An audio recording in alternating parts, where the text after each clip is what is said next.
یاران نقطہ داں کے لیے آج کی کتاب کا عنوان ہے، اور اس لحاظ سے میں سمجھتا ہوں کہ یہ کتاب آج کے دور میں ہمارے طالب علموں کے لیے بہت اہم کتاب ہے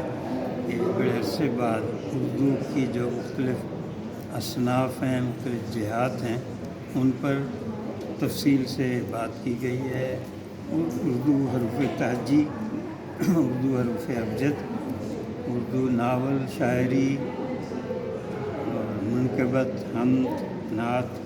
تمام جو بھی اصناف ہیں ان پر نئی نسل کو سمجھانے کے لیے مثالوں کے ساتھ بتایا گیا ہے کہ اپنی تحریروں کا بھی انہوں نے مثال دی ہے کہ کس طرح سے کالم لکھے جانے چاہیے، مضامین لکھنے چاہیے۔ تو میرے خیال میں اس کی ضرورت تھی ہماری نئی نسل کے لیے جو زیادہ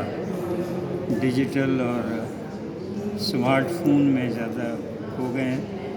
اول تو وہاں بھی ہمیں چاہیے کہ اس قسم کی کتابیں، اس قسم کے جو عبارتیں ہیں، تحریریں ہیں، وہ وہاں بھی ہم لوڈ کریں ڈیجیٹل میڈیا پر، تاکہ ہمارے جو نئے پڑھنے والے ان کو اس سے رہنمائی مل سکے۔